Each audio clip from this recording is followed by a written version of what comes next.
Good afternoon, guys. Welcome along to a Friday Beers episode. Meet the Soup-a-Brewers this time. I'm pretty excited for this one.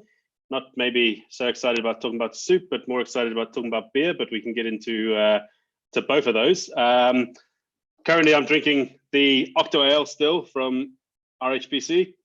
But yeah, pretty excited because I'm going to crack this little bad boy in a bit. And then also if Nick joins, then we'll crack this one as well. So yeah, thanks for joining us. And I've got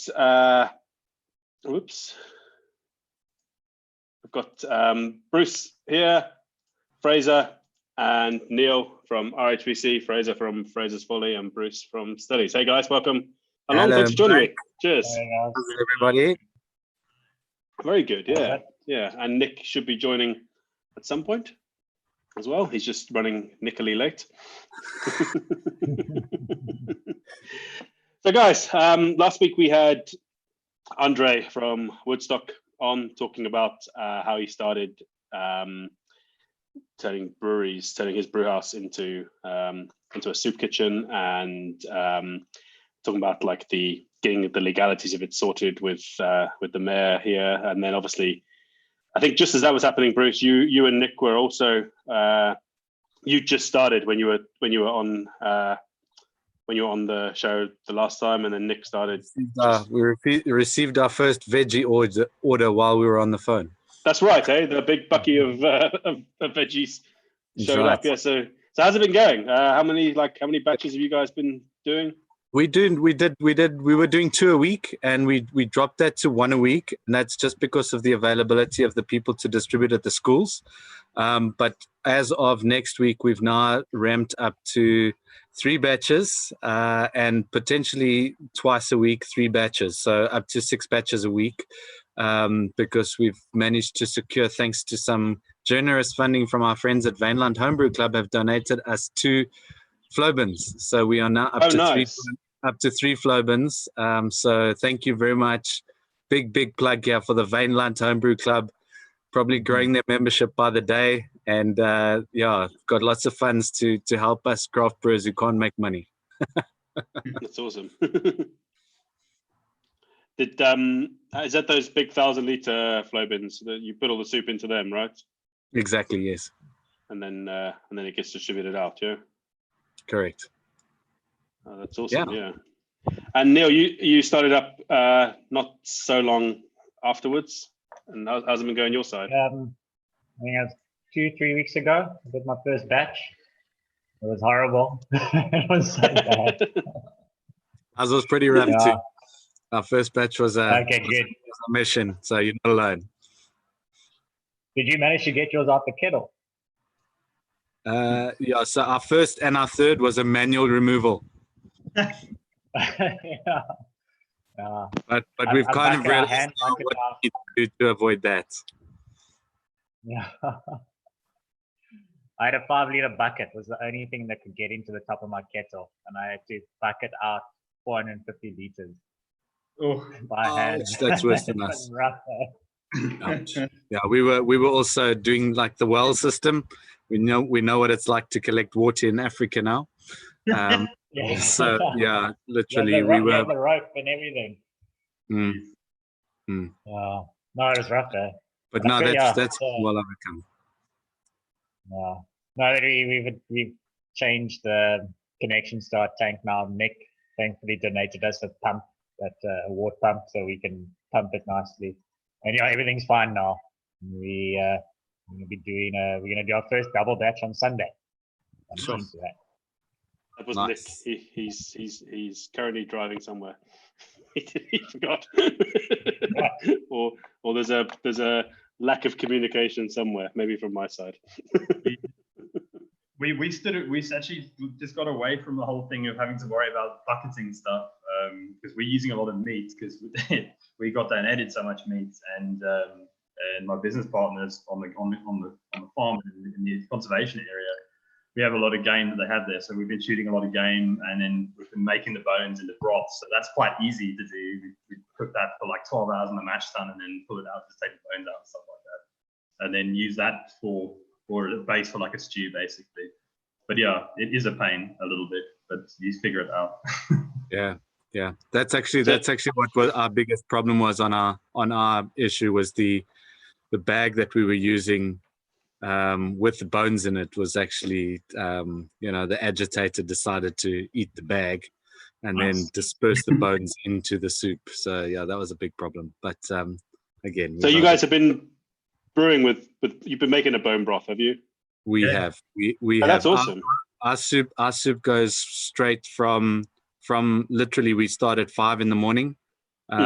We're mashed in by 6, if you can call it mashing in, and by 9 o'clock we're kind of making that final call. Is it ready? Is it not ready? So 2-3 hours of cooking time, and literally goes straight into the flow bin, and sometimes right onto the flow bin on a bucky, and goes straight out to the schools for feeding while it's still warm.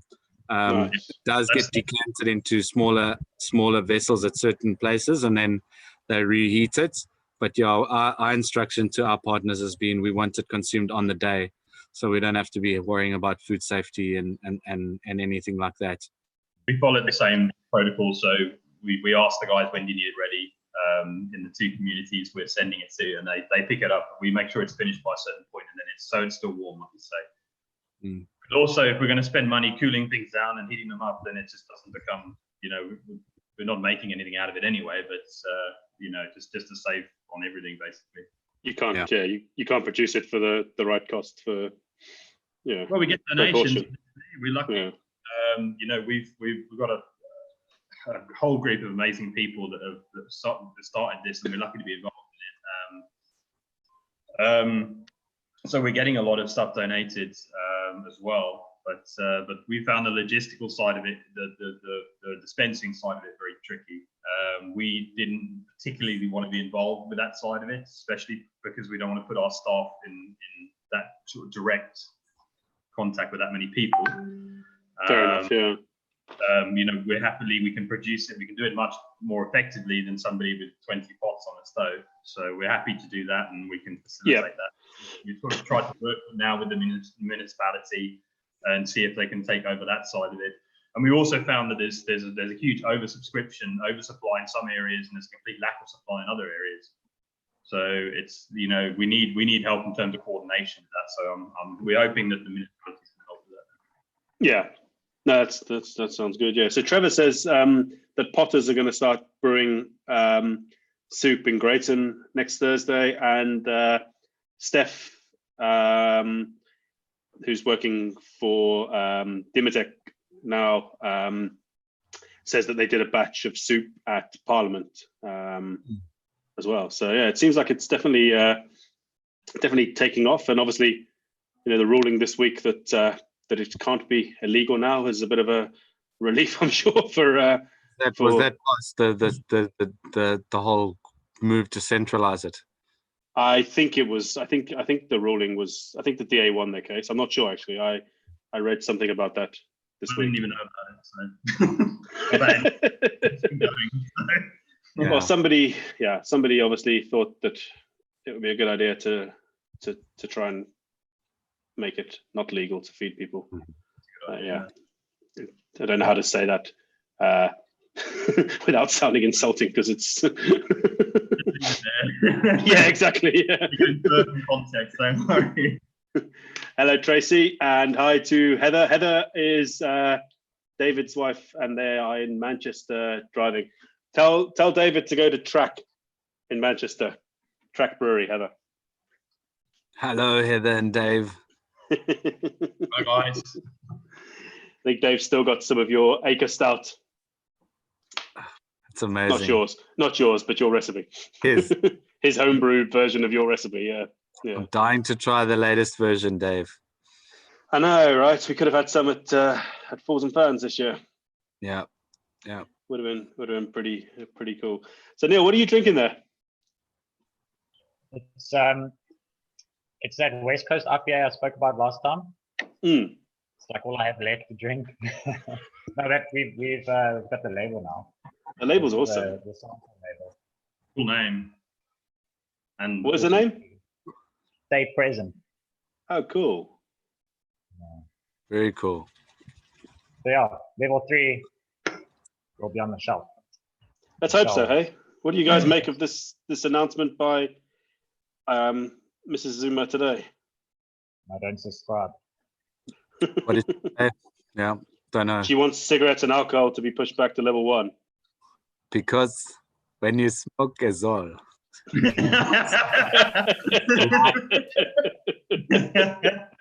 Didn't that song get to like #1 in the iTunes charts in South Africa? I know the first time when a mate of mine in Australia sent it to me, I was obviously not watching the announcements, so it was a good laugh. Yeah. So there's a great question here from Erica. I think actually Andre did answer it from his side last week, but going to put it to you guys. So when you're allowed to brew beer and distribute again, are you going to stop producing soup altogether? Start with you, Bruce. Sorry. I've got somebody popping up on Teams, and I'm on Zoom, and there's Skype and all other things open. Yeah. So so obviously with the lockdown restrictions and even where we were going into lockdown, our capacity wasn't at 100%. We expanded the brewery back end of 2017, and we were still growing into that additional capacity, which has obviously been put on hold indefinitely. With retail, with on consumption not being likely to be on stream anytime soon, we would certainly be able to run the two processes side by side should we get back to producing beer. So we take every day as it comes, but I would say indefinitely for the remainder of 2020 we'll certainly be available to be making soup and beer when we can. That was Andre's answer as well. I mean, they have a huge capacity there, obviously at Woodstock as well, that they were not meeting prior to lockdown. So yeah, he was saying probably they only needed to brew beer once a week or twice. I can't remember. Yeah. And Neil. We'll definitely continue. The plan is to carry on every Sunday and try and do double brews on a Sunday of soup. It also just works better with the volunteers, especially when they all go back to work. Sundays will work nicely. And I mean, the tap room's open on a Sunday, but I mean, the brewery is never operational on a Sunday, so it works perfectly. So, because you're more close to capacity in normal times, eh? Your brewery, your tanks are always full. I would say so. Yeah. Well, I don't know after COVID.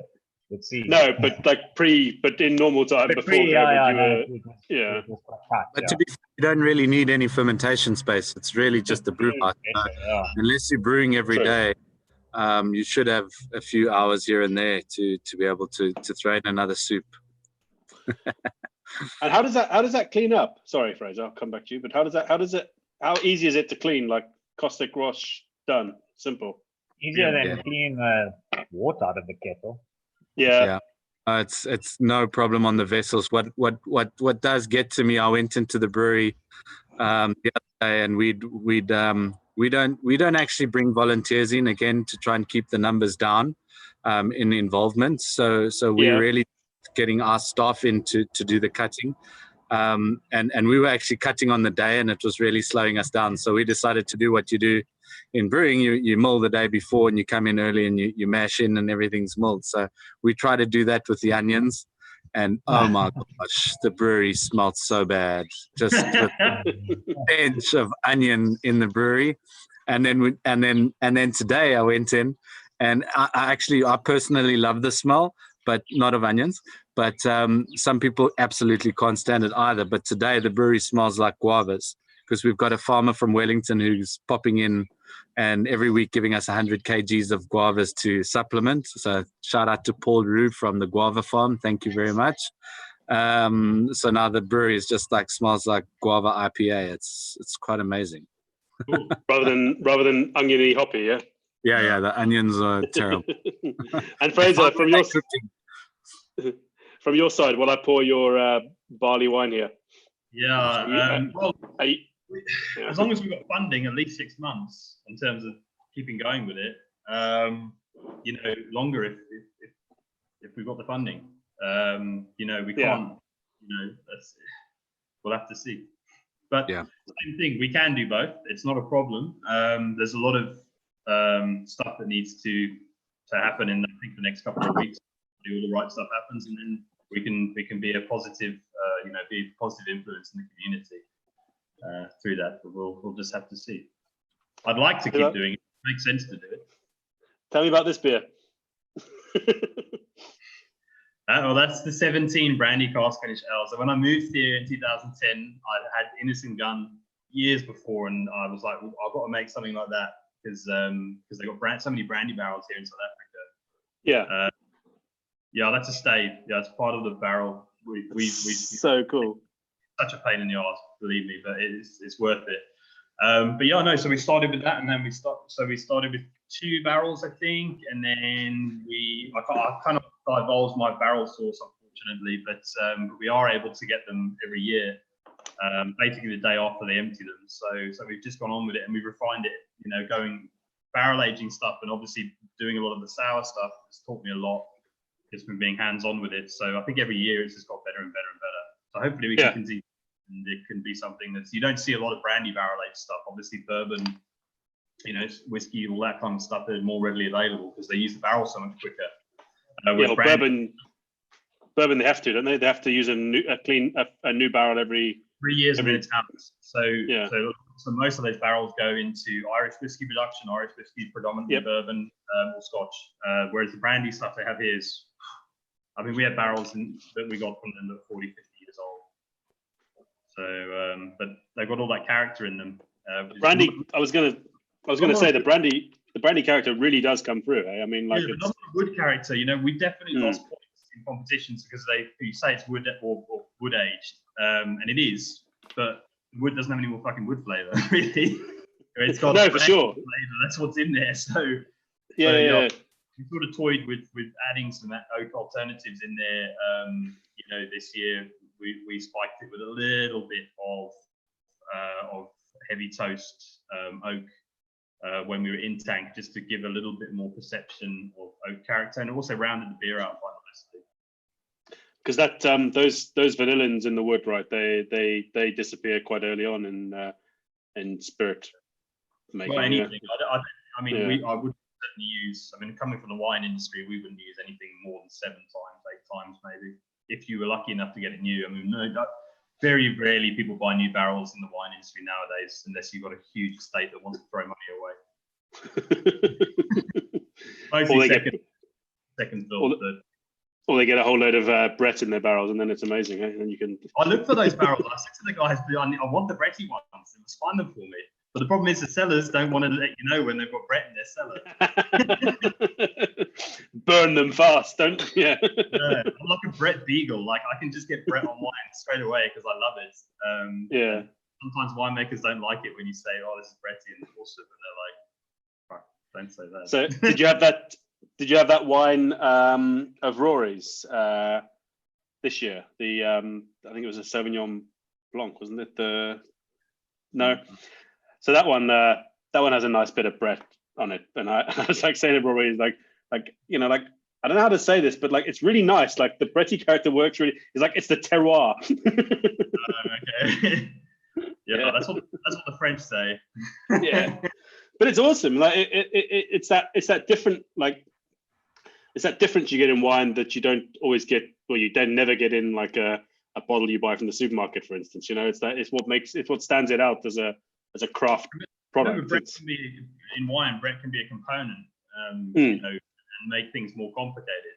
So as long as it, you know, if it just smells like a wet dog, which something like Chateau Moussard does, which is from Lebanon, which I love, but it's a Brett bomb. It only smells of that. But if it's part of a larger thing, then it can be very nice, I think. Yeah.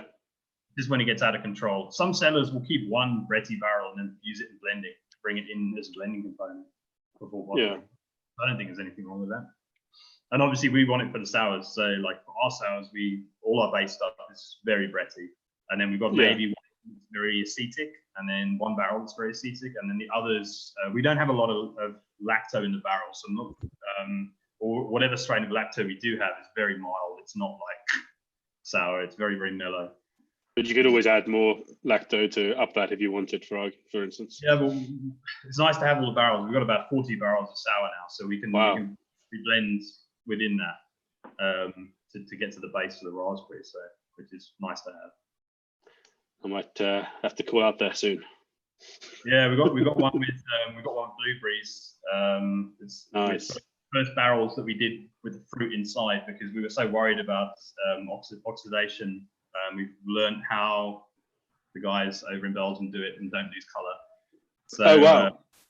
So we've got 2 barrels, which is blueberry, and then that we're going to spike with whole basil plants in there, and then see how it comes out. But I think it'll be nice. Basil works great.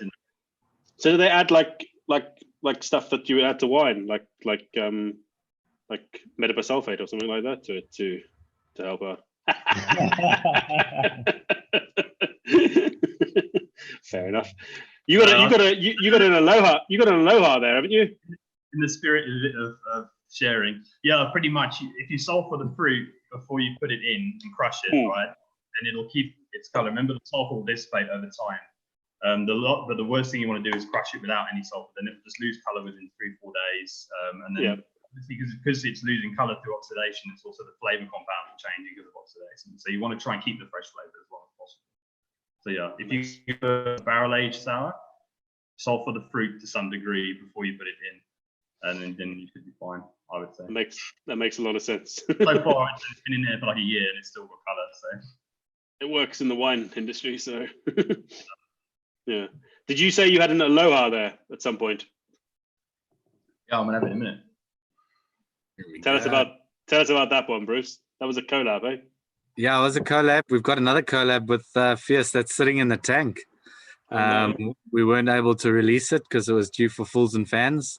But yeah, that was the collab from 2019. And that would have been batch number 3 that you're probably sitting with there, Fraser, if it's from our collab day.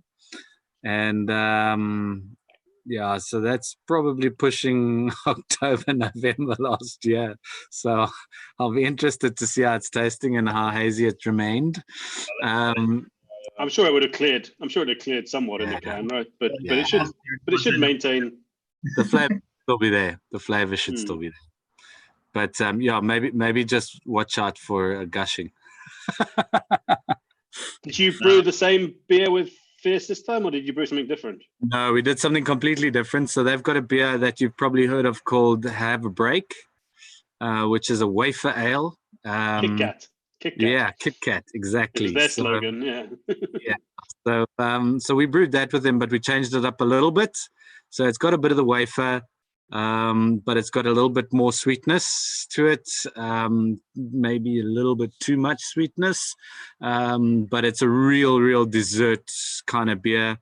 And then what we've done is we've given it a bit of a custard and vanilla kick with Madagascar and vanilla beans and another slight spirity addition. And then sorry, and lactose. There was lactose in the whirlpool, yeah. And so it's malva pudding. So that's the little twist we did on it. So it's got that bready biscuitiness from the wafer recipe, and then it's got the vanilla custard kind of coming through on the sweetness.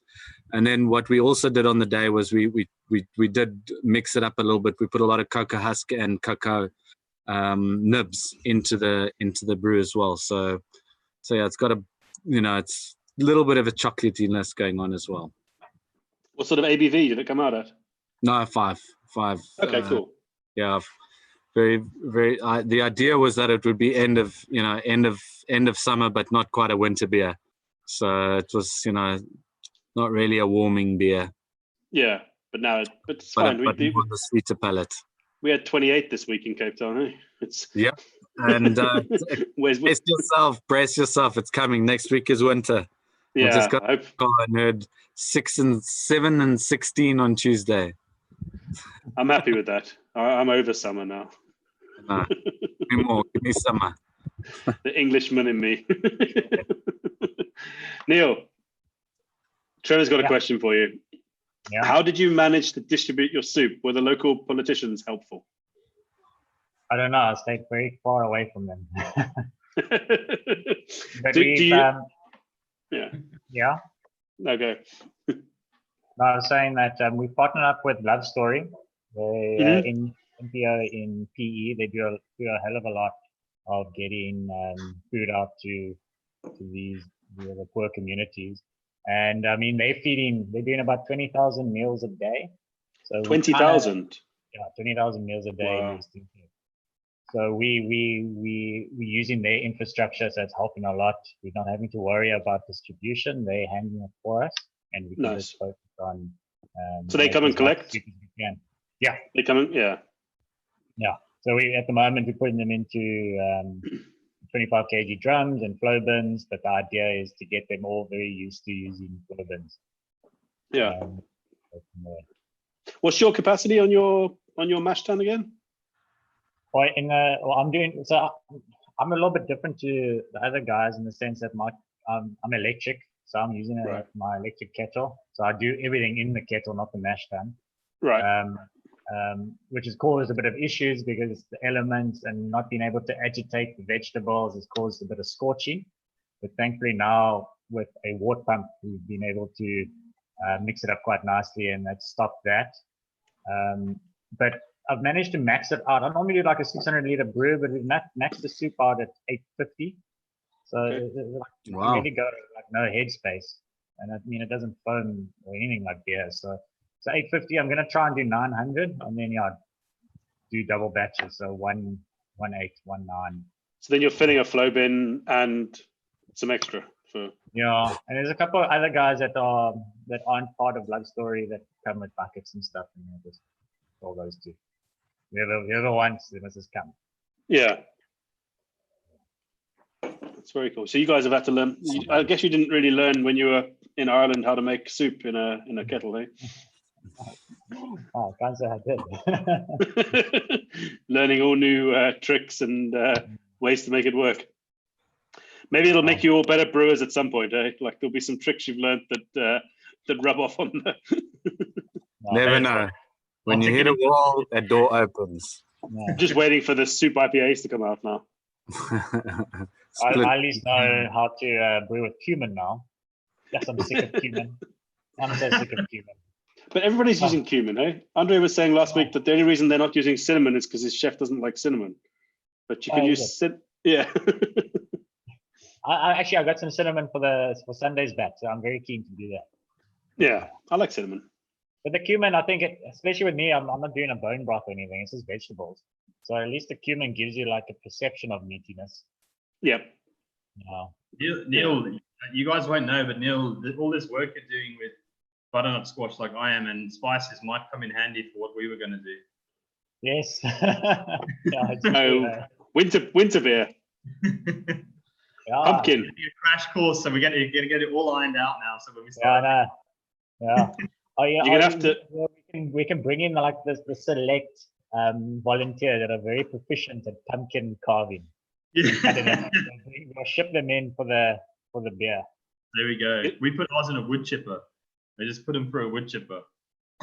Yes. Yeah. Looks like a bomb. Yeah.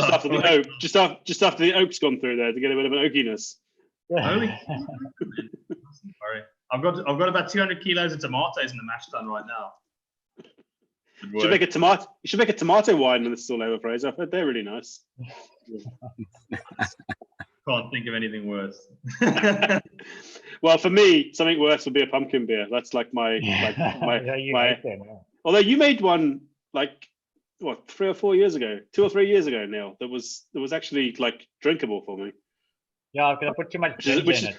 Which is a compliment. But it's only because I put too much ginger and it just tasted like ginger and didn't taste like pumpkin. That's why I liked it.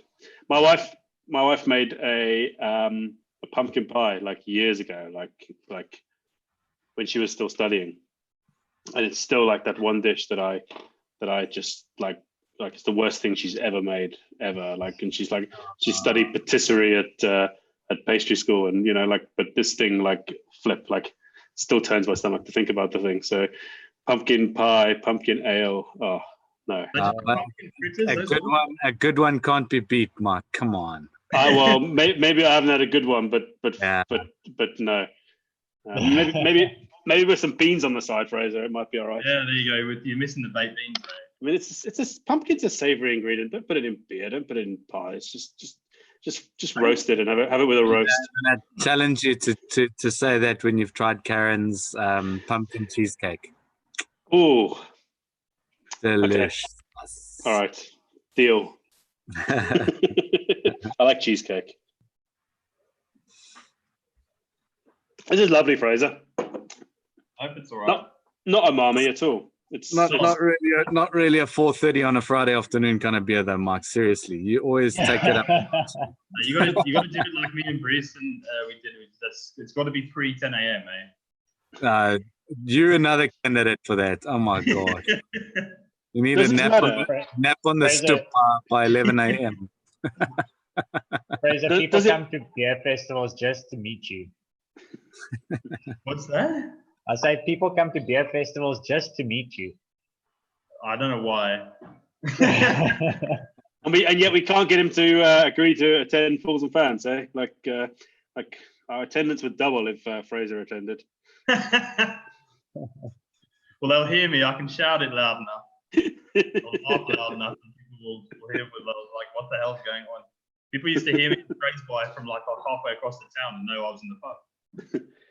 But yeah, 4:30, Bruce. I mean, like it's lockdown. Does time or dates even matter anymore? Yeah, I guess. Give me that, Charlie. Can I get a beer? Oh no, I know. Sarah was watching, so she just commented #burn. Sorry. But I mean, I stand by my comments as well. It was fair. Aaron's joined us. Hey, Aaron. Mike, where's my beard? Odd one out. Oh, yeah. Hey, you guys are all... we can shave still. We just can't fucking get our hairs cut. That's the problem. This is the situation here. It's not looking good, it looks cool. Take your hat off. Looks better. No. Well, I can. Let's leave it off. I'm not really sure what's happening. But there we go. Let's leave it off. Oh, this is interesting. Tracy says, free lambic for all from Fraser. Oh, yeah. You can have that sounds good. Can you call it... Okay, here's one. Can you actually call it... lambic? No, you can't call it lambic. That's why I say sound. You called it lambic. Why can't... No, Tracy did. Why can't you call it lambic, Fraser? Because it's got a DOC on it, like champagne. So it's specifically comes from that place. So you can't call it that. Yeah. But what about Amlam? What about American lambic? Well, you can't call it lambic.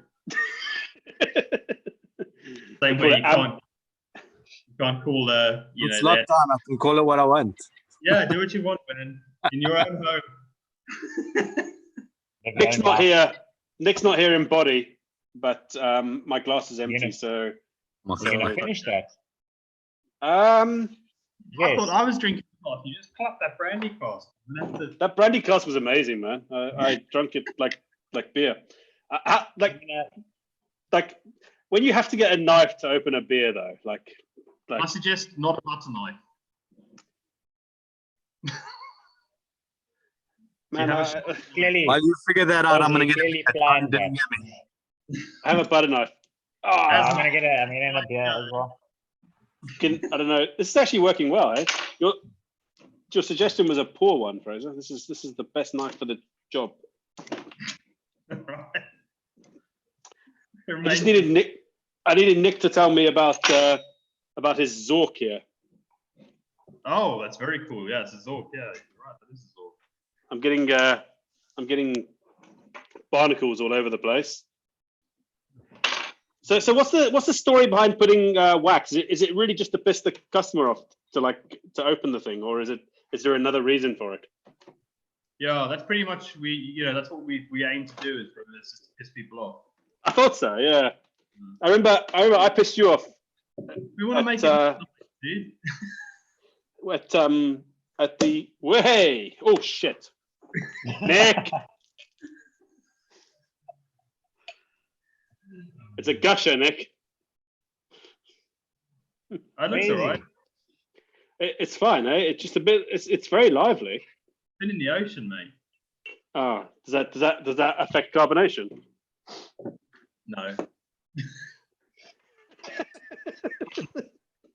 So yeah, barnacles and wax and beer all over my desk here, but actually the thing looks pretty good, eh? Oh, hang on. So this beer is the Ocean Age triple from Drifter, and it's the 2016, like on the. Oh wow! What did he say it's called? Wasn't that the first one? It was the first one, yeah. Yeah, so the next one, I've got the other one as well, but I figured let's open this one. I've got barnacles and everything everywhere here. Brewing's an exciting place to be. When would you ever say that? Whoops, sorry.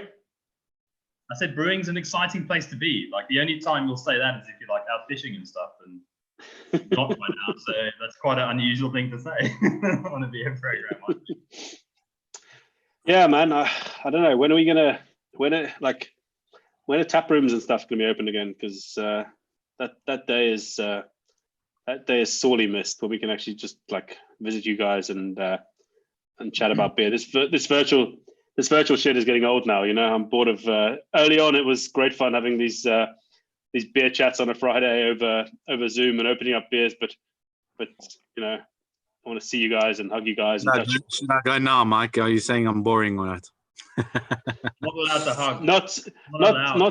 Not these chats. Just the concept in general of like virtual meetings are getting way old. Yeah, absolutely. Yeah.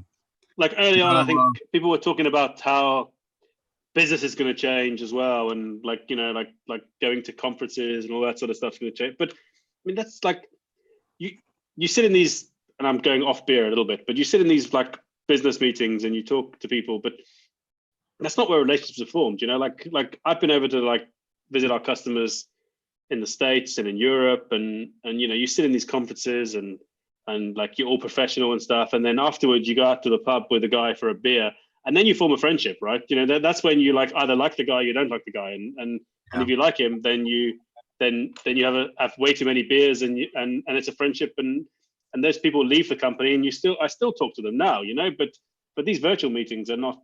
No, I mean it's an interesting time. You're absolutely right. People buy from people. People talk to people, right? And it's not the future. It's going to work for a while, and you're going to leverage the relationships you've got. Maybe I'm thinking, you know, business and lead generation and those kind of businesses. But you know, to actually form solid relationships virtually, new relationships is going to be a challenge. Eh? Delivering work, the way of work is absolutely. I honestly believe is going to change dramatically unless something gives and we go back to the old way. But I don't know. I hope not. I hope it's not going to change. Foreseeable future, it's going to change. I still hope not, even though you're probably right. Yeah, but that's cool. Let business carry on virtually, and then we just drink beer in person. That's cool. Yeah. We don't have to work in person. So Tracy asks, how are your online pre-sales going? Have you all had pre-sales, right? Yeah, we got pre-sales. We're not really pushing it because what happens if people start buying? Seriously, I mean, we don't have a lot of stock holdings, so you know, we'll start pushing it when we know we can start brewing, so we know we've got stock to sell. But yeah. And Neil, you've launched pre-sales online, right? No. At the start of lockdown, I took it down. It sucked because guys were ordering, and it was just heartbreaking having to tell them that, please take your money back. So, but we're going to set it up for next week, and with the hope that lockdown will level to, I don't know. So we'll try and do some pre-sales from next week. Yeah, we're saying thanks for the order. We've got it on record, and we'll pop you an invoice as soon as as soon as we know we're closer to the time to be able to supply you. Because I'm scared that, you know, what happens if something happens. Like the talk Oh, from we've Mrs. got best before dates. We've got best before dates on our beers, right? So Yeah. today I can sell you a mass happiness, but if I have to sell it to you or deliver it to you in September, I don't know if I'm going to have mass happiness. So where do I order that might today? be going down the drain. Today you can Sorry? sell me a mass. Today you can sell me a mass happiness. Where do I get that? I can sell you a mass happiness pre-order. Shit. Okay, I'll take it one case for Mike. Got it, Mike. So Aaron asked the question we spoke about earlier on before he joined about the rumor of level 1 for alcohol and tobacco. So, well, he says alcohol, and we're only talking about alcohol, but yeah, we did ask already, and hopefully that's not the case. There's been a lot of shit spoken by people in power that has been overturned. There's been a lot of stuff that's said that has also changed. So I guess we can't really comment. It's not a. You just have to take every day as it comes. I don't think there's any point worrying and speculating about things that haven't happened, because you're just going to drive yourself crazy. And also, there's nothing. And also, when people zone, and they share that zone, they are also share if they but also don't write it off, because then you're gonna you miss gems like that. I don't think she likes that song very much, eh? Yes, like I think it's made her famous. I love it. I can actually listen to her now. I love it. Oh man, I don't know how. Like, yeah, I don't know. But just like thinking how we all were at the start of lockdown. I mean, like any little bit of news, we would jump on it like, oh no, this has happened, and how can they do this and this and that? Now, what? How many days are we in? 56 or something? I mean, Probably over 60 by now. I don't know. Lost count. 56, yeah. I mean, we're so jaded. We just don't care anymore. It's like, oh, okay, whatever. Let's just ride this wave out. Yeah, no, you're right. Yeah. But I mean, the big thing that everyone's asking themselves now is like, what about the kids? If you're in that boat, but you know, what do you do? Do you send your kids back to school? Do you not? Do you? Well, ours are going back for sure. Yeah. Definitely. I mean, like they can go tomorrow. You know? Safety, Exactly. Yeah. For my own safety. So, sanity. Yeah. No. I mean, there's going to be a new chapter every day. One of the comments I think Trevor mentioned last week with Andre was that you know, like this virus does have an age threshold, you know, and one of the observations about why possibly South Africa hasn't been hit so hard by it is the fact that our average age in this country is 27, you know, and that's a big that's a big big factor. I'd just say wait. Just wait. Yeah. Fred, I don't think we have not been hit hard. I just think we haven't been hit yet. And we actually have, you're right, we've got a much younger population. So our proportion of younger people who get it and who are affected by it is going to be higher than the rest of the world. There was a stat in the UK, and I'm not going to quote numbers, but the amount of people that were under 40 that had died from COVID was tiny. Like they don't have many under 40s. Fair point. Two of them are out of there, hey, Fraser? You're under 40. Not as many as we do. I was on one of those wonderful conferences this morning, Mike, that you referred to. And yeah, my favorite. The stats that they were giving were really, really solid. And and I know your views on the subject, and I'm obviously I was one of the first to say, why don't we just go out and hug each other day one and get it over with and just be done with it? And you know, it's only 1% die, right? So let's just move on, rather than all the people who die from 0.1 now. who die from all the other things that are so much worse in this country. But in reality, I think it's still going to get real, eh? I guess we don't know. Hey, that's the problem. Yeah.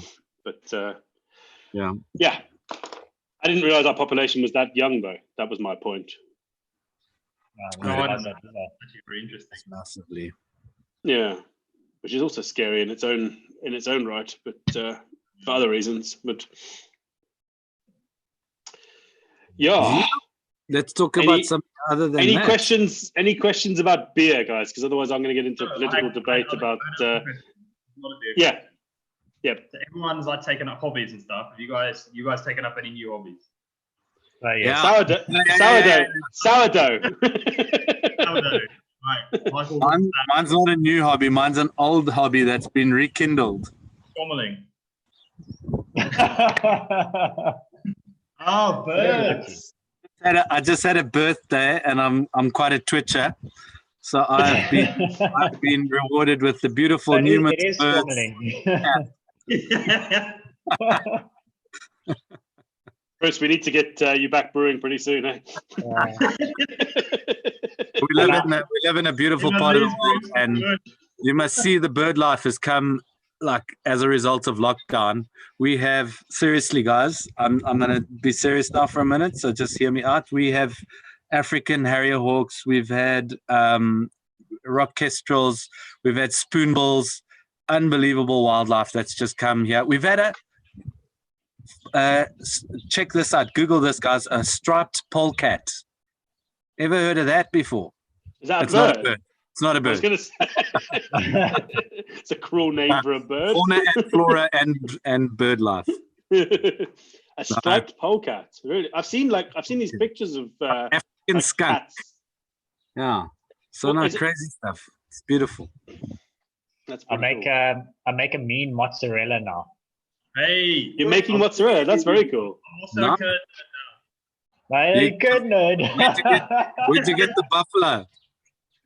Got to that level. No. I made a cheese like last year, and it's still in my fridge, like covered in wax. And like I wanted to Nice. open it. Well, I wanted to open it with people, with like you know, like as a whole like ceremony. But Can't you like but this- ship like a piece to each one of us? Yeah. We can have like another Zoom meeting. We have the, Yeah, like cheese is- the cheese meeting. That's a good idea, actually. is cheese shipping illegal, or are we allowed to ship cheese? No, it's essential. It's food. I'm sure you can get essential services for it. Yeah. I'm sure. Yeah, that's a I'll good ship idea. it. Could be like I'm also on the mozzarella and the blue cheese and yeah. the blue cheese. Nice. Okay, so what you about made- urban mushrooms? That's the next one.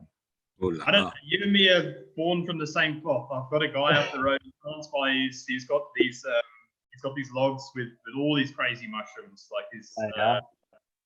I can't remember, but they're like pre-sport and stuff. So you just need to put them into like an aging space and they'll go. Everything from oyster, king oyster, lion's mane, weird stuff I haven't heard of before. Yeah. So Can we talk about your mushroom habit on YouTube? Is that fine? the edible mushroom. Oh, sorry. But yeah, What I did think it's good fun. What did Neil call them? What? What did you Urban call- mushrooms. Oh, okay. Yeah, growing them in small spaces and They used to sell Doing these like the- kits. They used to sell these Yeah. kits in the UK. They were in these like little poly boxes with like composty stuff in them, and then you would open it up and put some water in, and then you could grow your own mushrooms at home. They were pretty cool. I did play with that a couple of times. Yeah, I think it's good. I like to grow the stuff you can't buy. That's like also where I was going with the cheese thing. That's probably where I was going with the beer thing when I moved here. You couldn't buy any of the stuff. So Mhm.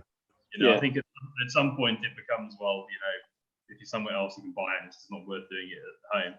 Yeah. So much stuff you can't buy here still. Like good fresh mozzarella, like it's nothing else. If you just have it like fresh up, you just made it. It's so not the same. ridiculous. Neil, tell us the idiot's guide, the 5-step, 10-step process to make a mozzarella Oh, in a nutshell. get Squirrel nutshell. Are you doing the quick one or the You need long it. one? I'm doing the long one, traditional.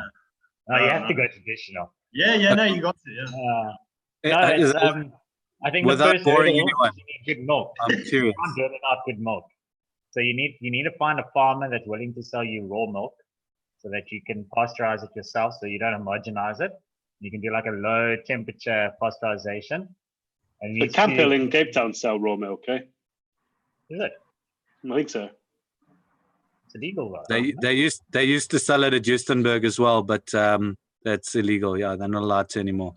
I thought they had a way of packaging it as like not for human consumption or something like that, and got around. Anyway, sorry, carry on.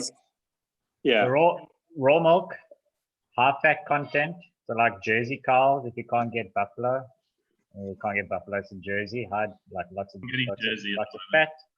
Yep. Don't play games with citric acid. Just get a thermophilic culture. Take the time to let it mature. Learn the stretch test, so you can determine when it's the right time to stretch. And yeah, pretty much that. And that's it. And I can't think of a fifth one. from brew day to in a salad or in a pasta. 5 hours. No way. Yeah. That quick? Yeah, and the thing is, you must eat it immediately. That's the best. As soon as it's made, it's the best. And then as soon as you start, then in it, my bartender wasn't around. or whatever, it starts losing quality. Yeah. Oh, I need to get involved. Like a salt brine, like a low salt brine. For like 20 minutes. I need to do this. I've been making sourdough and sourdough pizza bases as well, which having lots of fun with that. So we bought that. I make all these weird French style cheeses that stink. But what's that? This is a cheese. Cheese made with a Geotracheum candidum rind. So it kind of looks like a brain. Can you see that? Yeah. It looks like goat's cheese or something like that. Yeah, like very much. Yeah. So traditionally in France, that would have been a goat's cheese style. So that bacteria they use for the goat's cheese as well. Yeah. Anything that's awesome. Weird and different. Fraser, yeah. When I come visit, I'm gonna have to stay for longer now. Yeah, I know. Well, it's all right. We can just start a creamery together because we're not going to be. Can I join and I'll make the dough for the pizza. We'll make. You make the cheese. Third wheel. Where are we going? Just get that tomato wine, Fraser, and we can use that for the base. Maybe it's amazing, but you know the thing is, if it was amazing, someone would have made it in every commercial. So there's a reason why. There's a reason why they have La Tomatia. Because you can't make wine from it. Just chuck them away. What's in that unlabeled bottle there, Bruce? Yeah, so the printers are not printing non-essential labels, so all our beers look like this at the moment. But that is a Grenadilla Lolly. Oh, nice. Mm. That never got released, eh? It did not. We sold a couple of cases the week of lockdown. And did you can it or bottle it? It was supposed to be canned on the. When did we go to lockdown? It was the Friday. It was supposed to be canned on the Thursday, and our friends from Tiny Keg were somewhere else, I think, canning kombucha the day before, and I just said to them, not the day before lockdown are you bringing that thing into our brewery. We just done kombucha. So come back in 3 weeks. Come back in 3 weeks' time. Yeah. Yeah, I'll come back after lockdown. Yeah. Yeah. So we are going to put it in a bottle most likely. Interesting question from. Sorry, it broke. Interesting question from Mr. Beer Pants here. That's probably designed to. Just to rile me up, but it says when beer sales resume, will we see a move away from craft beer and back to AB InBev, either for cost or availability?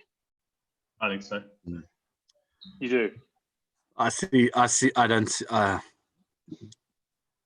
I've got my views. Hope not.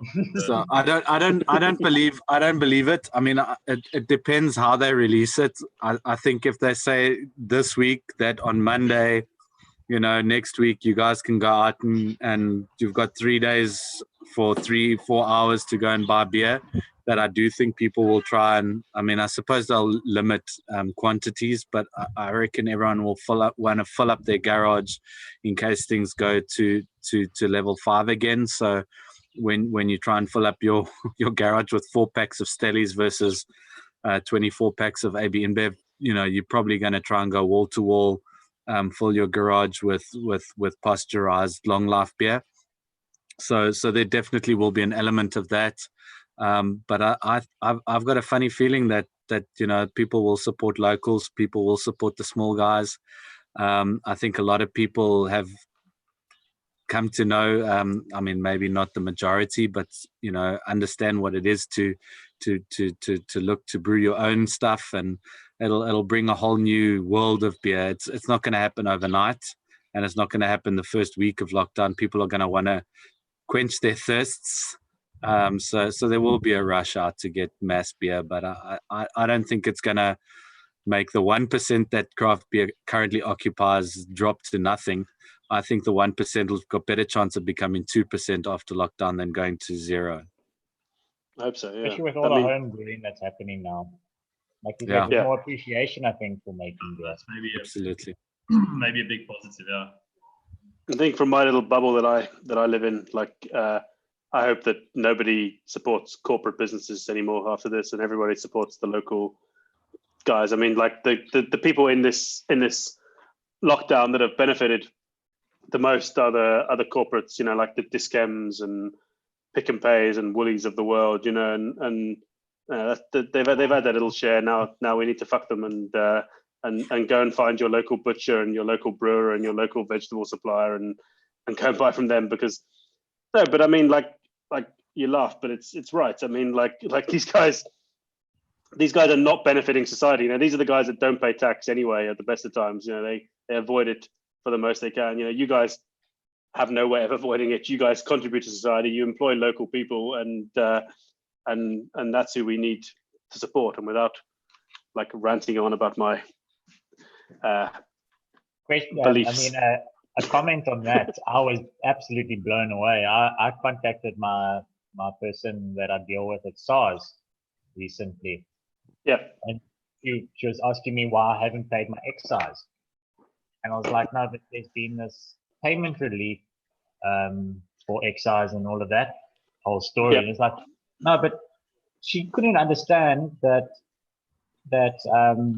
she was like, no, but that's for SAB, commercial beer. It's not for craft beer.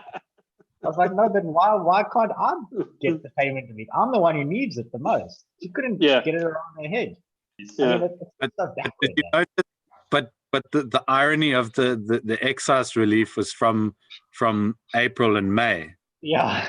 Oh yeah. So you don't have to pay excise on any beer sales you've had in April and May. No, it's all no return. Yeah. But I'm fighting for my tiny little packaging that I had in March. I mean, I'm fighting for that. And I mean, it's not even like a 0.001% of what SAB is paying them. But I mean, an SAB owned by AB InBev, who's selling beer worldwide during, we're one of the few countries that have banned alcohol sales. So as far as AB InBev goes, they're fine. I mean, and you're only talking about shareholders and all that crap that goes into share prices and all that nonsense, which is irrelevant stuff. Their price might have dropped slightly in this country. Who cares? You're not talking about paying people's salaries and people's livelihoods and keeping people. But there are still, Mark, there are still real people who work at AB InBev and employees and no, people. for sure. I mean, I hear you, but and I would argue that let's pick on the other guys, because AB InBev, Distell, all those guys. You've seen, if anyone saw Carte Blanche as well. I mean, that everybody in alcohol is feeling it, and it's not only the alcohol guys, it's not only AB InBev, it's the whole ecosystem around them that supply them, and the glass and the cans, and everybody's feeling it. The malting guys. Yeah, you guys saw the announcement from Waltz. I mean, you were a huge supporter of Waltz malts. Jack Black were a huge supporter of Waltz malts. I think even Devil's Peak used to buy quite a bit of Waltz. So I mean, we always used to laugh. When we changed to Waltz, it was really because of the service we were getting from Caledon. The quality of the content, and then the service when you complained about the quality of the content, and we just said, as soon as there's an alternative, we'll do it. And we moved to Waltz early on, and the first year we entered South African National Beer Trophy, we won nothing. and we were using imported malts, and we still had startup capital, and we could afford to spend money on expensive malts, and we got nothing. And obviously we're still dialing in our recipes and stuff. And then 2017 we changed to malts, and we won Beer of the Year. So, you know, we were always a big supporter, and I always, whenever somebody phoned me and I asked them, have they tried the Hunarok book, and then we were able to convince people, and we hope we helped them get started. We weren't always up to date on our payments. We tried our best to keep our core hops, you know, and malt and those kind of suppliers 100% paid up every week and every month. But you know, I actually haven't had a chat to Pierre since the announcement came out and the guys at Waltz, but because everyone's busy dealing with their own shit. But it was, to me, it was a bit of a surprise. You know, I know they had a big one big backer, and it's obviously just appetite that weren't prepared to keep investing and keep losing. So I think it's very sad. I mean, like, and I say that from somebody that's never brewed with Waltz malts, and you know, I never from the scale that I brewed at, I never had the intention to, but I always had the buy-in that we need somebody local in South Africa to produce quality malt. And I mean, whether you agree that they were or they weren't at this point, at some point they would have been there, you know, and that's where we needed to be. You know, we needed somebody that was making malt. Yeah, we need the industry to get bigger, to stronger. And the fact they had the buy-in from the big guys like Jack Black, you know, like it's sad now, because I mean, like, Jack Black are probably going to look at some other malting supplier from Europe that's cost effective, you know, and in that same price point. But I mean, it's not helping our local industry grow, is it? Yeah, no, it is sad. No, it's a shame. And I mean, there was. Sorry, man. My parents are arguing in the kitchen, and I just don't know what they're arguing about. Sorry, beans. They're arguing about beans, Fraser. I don't know what they're arguing about. Sorry, man. Auto wine. Coup or Willie's own brand? That's the question. No, my dad says Coup. He reckons Coup even better than Heinz. This is like serious, life changing. No, not better than Heinz. No way. I'm sorry, we're deviating. It's the same. It's a block out of you know, our industry when people like that go, and you know, it's worrisome when, you know, what's the next thing before, you know, when you feel like things are going forward and then things are going to, you know, are we going to be back to 2010 again in 6 months time? You know, it is a worry. Well, that's the thing. I mean, you've got, like, you know, you got the local malt suppliers, but then you've got guys like Africa Hops that bring in Simpsons malts, and you've got Bev Plus that bring in Viaman. You know, at some point they're going to struggle, right? I mean, surely, like they are small local businesses. Even though Simpsons is not even though Simpsons is a big business and Viaman is a big business, the guys that import them are relatively small local businesses. And you know, how do we ensure that those guys survive? Because if they're not importing, then how do we get access to what's probably considered as like the two here's the challenge. Here's the challenge, Mike. And you're probably the best voice for it, because, and maybe it is a question about the difference between SAB and AB InBev. But back in the day, if you speak to the likes of, you know, the guys from Newland Spring, Dennis De Silva and Tim Godfrey and the guys, you know, they'll say, you know, SAB loves craft beer because it supports the category. Now, you know, if beer is going to make it in South Africa, of course it'll make it, but you know, maybe there's something in that. Maybe there's a, you know, a plea. AB InBev are feeling it. They're feeling this lockdown as much as anybody else is, to be honest. And maybe somehow there's through BASA, through CBASA, there's something that says, listen, let us try to pull together as an industry to try and make this industry survive and you know, take it to the next level. So I don't know, I just thought of it now on a Friday after 2 beers, but you know, the reality is there's so much good stuff that to see it all go by the wayside. I heard a stat this week that 20% of the wine farms in Stellenbosch aren't going to make it through this. I heard a stat from the States that 50 to 60% of the craft breweries of the 9,000 whatever craft breweries in the States aren't going to make it, and they don't even have prohibition. So no, reality is that's just closing tap rooms and So as an industry, what can we do? I really think that's the answer. We'll see. But it's 5 o'clock, and that's a sad note. So no, but a happy note. I've got more cheese. It's not sad. Look. Does it have brands? It does. Fraser, That's it. This has got Fraser, what's my next cheese? full ash in the middle. You see, this is an ash covered one with vegetable ash. Oh, nice. And then this is like a hard mozzarella. See, this is like a mozzarella but in hard. And then this one's wrapped in vine leaves. And then the vine leaves are soaked in Everson cider. No way. And they're crawling out the box. When I open this thing, it smelled like my feet. So, have you made anything as good as Stilton yet, Fraser? Proper I'm Stilton. making blue cheese at the moment. So next time we have a conversation, I should send you a little cheese board, and you can tell me if it's awful or not. But I haven't tried yet, and you never know. Maybe eating really stinky cheese is good for you in terms of. I think it is. It's got to be better than injecting yourself with bleach. It's from Karen's leader there, hey? Hey, don't bring her into this. She's Canadian. Is she really? Minnesotan. In the She was spirit of Canadian when Bush was in power. She was American when Obama was in power, and she's gone back to Canadian. Fraser, What have you got, Fraser?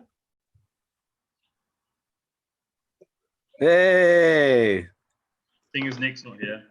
yeah, Cheers to Nick. honor of the absentee.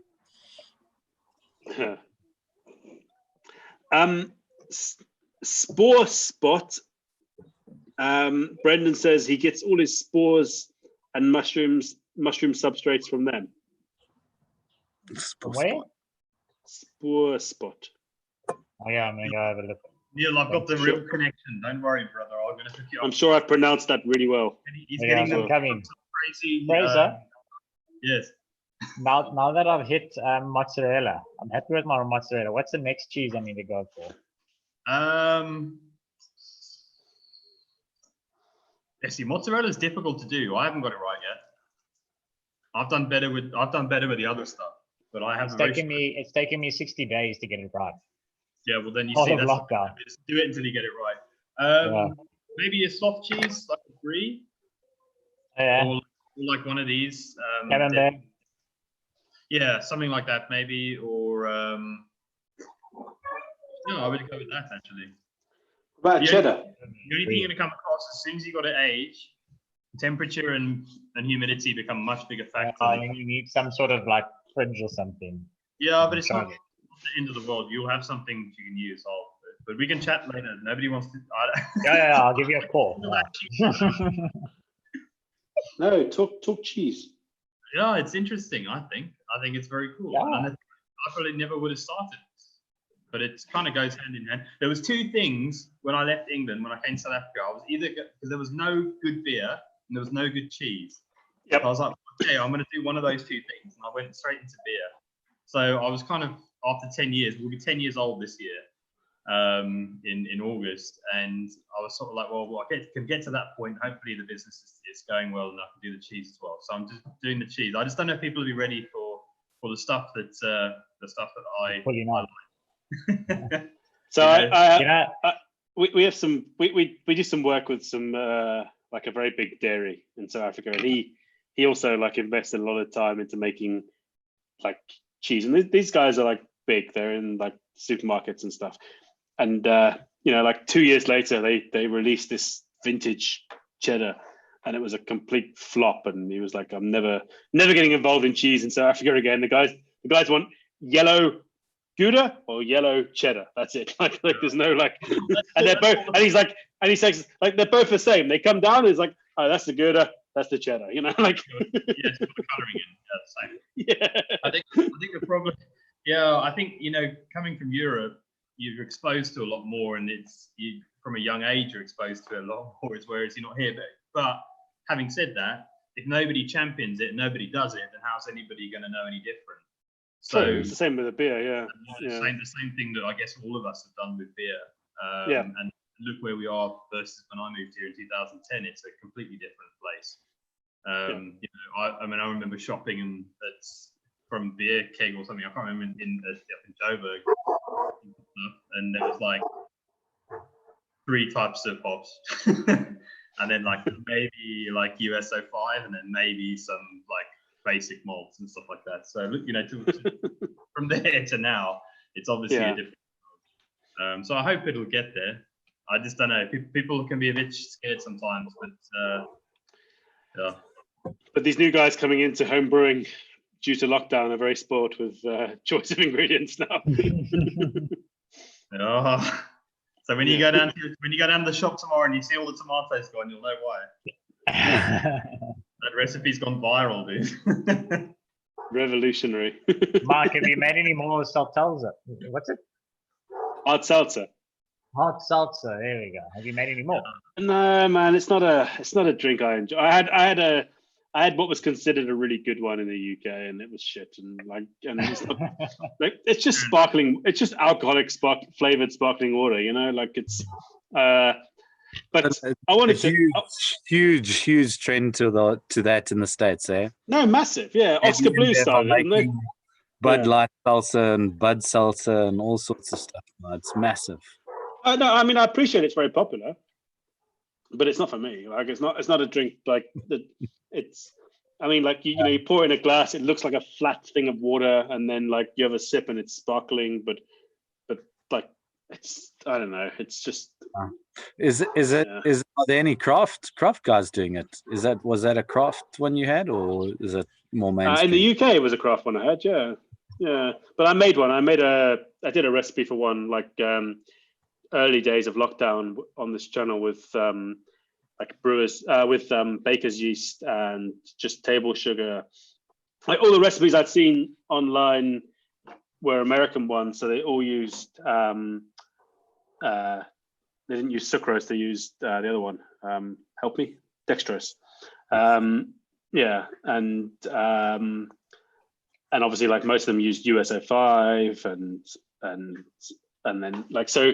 I just did one like as a supermarket, make some alcohol, but like not in a dangerous way. Mm-hmm. Kept the ABV to like 4 or 5%, whatever it was, and just added some lemon to drop the pH mostly, but also for flavor, So that was the kind of crux of my bit of fun, brewing it in a 5-liter RO water bottle, and that was it. I think you have to be very careful with I think people jump onto trends, and I think if you're gonna, as a business model, that's something different. If you feel like you love beer and you want to brew beer and if you're passionate about it, then you're gonna have to commit that amount of time to it. So that's what you like. Yeah. Whereas the guys that do a lot of these trends are entrepreneurs that will jump in, get something packed, get it out, and then it's not a trend anymore, and that's it. So I think it's fine for those things to do it. And I just think sometimes people see the stuff, and I get it all the time. People are like, oh no, but this is like the new thing, and I'm like, well, that's fine if it's a new thing, but beer is an old thing and it's been around for like ever. So I'll rather try and put, even if it takes longer, I mean, my favorite beers in the world are Belgian beers, and some of those places have been open for a long time. 500 years. One type of beer, so they would have just been putting on, just doing the same thing forever, just getting it right. I think that's, for me, that's a better business plan in the long run. I don't know. Things are going to change. Like, I mean, I think the world fundamentally has to change now. So, I'd like to think that things will go to more local and all of that stuff. I really hope it does, but people have a tendency to just go back to what they know. So I don't know. Yeah, I hope that changes. I hope that's something that does come out. Some good that does come out of this is that we do support more local, because I think people have seen the effects of not supporting local now for the last 56 days or whatever day we're on. I think what's more shocking is how much the world is just, from my side, I see it's on such a knife edge. I mean, stock business is trading for a month and a half, and that's it, game over. Like, decimating economies all over the world. Yeah. That tells you a lot about our world. So, you know, hopefully people take a note of that and start to think, well, maybe we shouldn't be loaning so much money, and maybe we shouldn't be, you know, putting stuff up, and we should be trying to make a sustainable businesses with, you know, less bank money, you know, over a longer period of time. Maybe we start smaller, maybe it takes longer, but it's better in the long run. But going back to that hard seltzer, Neil, I think the popularity in the States of brewing a hard seltzer was due to the tax, the way alcohol was taxed, and like they could brew a hard seltzer using a sugar wash, and it was taxed at a much lower level than adding ethanol or adding vodka to a spirit, to a mixer here. So well, I'm not sure. A brewery being the same as I think probably all of us have done, and say, well, what's another revenue stream we can get into our brewery and get out and turn tax? You know, and you can do it with it all adds up.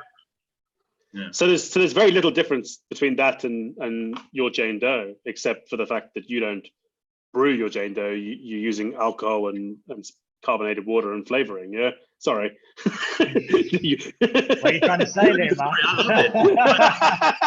It's available here. I'd have it all the time. It's delicious. Yeah, no, I mean, it's my wife's favorite drink. But I mean, like there's no flavor. It works. Exactly. There's no flavor difference in fact, you've probably got a cleaner, more palatable flavor by using clean alcohol and carbonated water than you would lemon pulp. You forgot the fresh lemon pulp part to that whole thing. Fresh lemon. Yeah. Did I say flavoring? Flavoring, fresh, unadulterated lemon pulp. Don't diss the dough, Mike. No, I'm not. I was going to compliment you, and now I don't want to do it anymore. My favorite, one of my favorite drinks is your Jane Doe autopsy. Oh yes, yeah. Which is a kind of play on my favorite drink of a Negroni, anyway, but using Jane Doe to dilute it, right? I mean, so we got another 3 Jane Doe cocktails now at the Capital that we sponsor, and we only just launched it before lockdown. But going back to your hard seltzer, I mean, there's been about, I think, 3 guys in PE now that have made it that I know of. Okay. So, I mean, you've got a bit of a reach here, eh? But the issue with it. So what I was trying to say was, like, with your one, you don't get any yeasty characteristics from the ferment, but especially by using baker's yeast, like in fact, there's a comment here from Jean Gabriel saying using ethanol eliminates the yeast flavor as well, and that's exactly the point. You know, like by brewing it, you do get something from the yeast. Maybe if you use a clean yeast like USO5, then you wouldn't. But using baker's yeast, you definitely get a flavor compound. And my whole point of doing the recipe was the fact that we couldn't at the time buy USO5, but at the time we could go and buy baker's yeast. You know, even then we couldn't really easily buy the Anchor brewer's yeast. You know, that was sparsely available on and then they bought it. So that was the point of making it. But digging myself into a pit and so your recipe has been replicated many times already in PE. So he's going to try and brew a second batch with candy sugar and white wine yeast tomorrow. Sounds good. I'm not sure the invert sugars, and that was the whole point of doing it with table sugar, was because, like, what I'd read in the States about it was that dextrose was fine, but what's the table sugar? Sucrose. Yeah, but sucrose was, like, it wouldn't work, and you needed to invert it first and all that crap. And I was like, no, I don't think so. So that was the point of doing it, and it did work. You know, it made a 4% or 4.5% alcoholic beverage, and brewers, bakers yeast fermented it out. So just wanted to debunk that myth about table sugar and dextrose. But candy sugar is an invert version of table sugar, right? You can make candy sugar out of table sugar, yeah. Yeah, it's just crystallized, isn't it? I don't know. Yeah, you just take it to a certain point. I think you add something to it, though, don't you? You add like cream tartar or something. I was going to make some the other day. To make some dark candy sugar, but I never did. No, I don't know. I don't know. Sorry. I thought you would have made some, Fraser. No, I'll just buy it. Just buy it. Big Avara. Do you know what? I think a lot of this stuff, you know, you hear.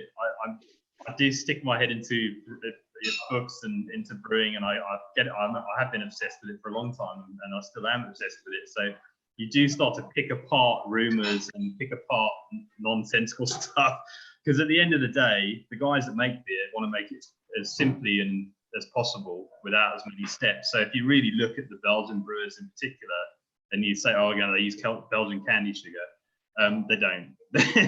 You know, they just use table sugar, standard table sugar, or that, you know, semi-raw sugars. They don't. Why would they do that? It's just like an extra step.